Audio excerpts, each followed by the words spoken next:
आगरा कौन सा रास्ता जाता है की कहानी। यदि आप मेरे चैनल में नए हो तो मेरे चैनल को सब्सक्राइब करें, शेयर करें और लाइक करें। धन्यवाद। बादशाह अकबर को शिकार करना बहुत पसंद था। एक बार की बात है, बादशाह अकबर अपने सैनिकों के साथ शिकार पर निकले। शिकार करते करते वो इतने आगे चले गए कि वो अपने दल से छूट गए। उनके साथ बस कुछ ही सैनिक रह गए थे। अब शाम होने को थी और सूरज ढलने वाला था। साथ ही अकबर और उनके साथ के सैनिकों को भूख भी सताने लगी थी। काफी दूर निकल आने पर बादशाह अकबर को यह एहसास हुआ कि वो रास्ता भटक गए हैं। वहाँ आसपास कोई नजर भी नहीं आ रहा था जिससे रास्ते के बारे में पूछा जा सकता था। थोड़ी दूर और चलने पर उन्हें एक तिराहा नजर आया। बादशाह को ये देखकर थोड़ी खुशी हुई कि चलो इनमें से कोई न कोई रास्ता राजधानी तक तो जाता ही होगा। लेकिन सभी इसी उलझन में थे कि किस रास्ते पर चला जाए। तभी सैनिकों की नजर सड़क किनारे खड़े एक छोटे से लड़के पर पड़ी।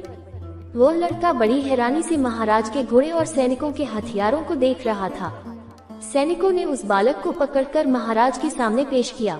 बादशाह अकबर ने लड़के से पूछा, ए लड़के, इनमें से कौन सा रास्ता आगरा जाता है?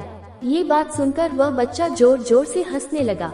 ये देखकर राजा को बहुत गुस्सा आया, लेकिन उन्होंने शांत भाव से उससे उसकी हंसी का कारण पूछा। लड़के ने जवाब दिया, ये रास्ता चल नहीं सकता है, तो यह आगरा कैसे जाएगा? आगरा पहुंचने के लिए तो आपको खुद चलना पड़ेगा। महाराज उस लड़के की सूझबूझ को देखकर चकित रह गए। उन्होंने प्रसन्न होकर उस बच्चे का नाम पूछा। लड़के ने जवाब में अपना नाम महेश दास बताया। महाराज ने उसे इनाम में सोने की अंगूठी दी और दरबार में आने का न्योता दिया। इसके बाद बादशाह अकबर ने लड़के से पूछा, क्या तुम मुझे बता सकते हो कि किस रास्ते पर चलने से मैं आगरा पहुंच पाऊंगा? लड़के ने बड़ी ही शालीनता से सही रास्ता बताया और महाराज अपने सैनिकों के साथ आगरा की ओर चल पड़े। यही लड़का बड़ा होकर बीरबल के नाम से प्रसिद्ध हुआ और बादशाह अकबर के नवरत्नों में से एक कहलाया। कहानी से सीख। इस कहानी से हमें ये सीख मिलती है कि ज्ञान और सूझबूझ का सम्मान करना चाहिए।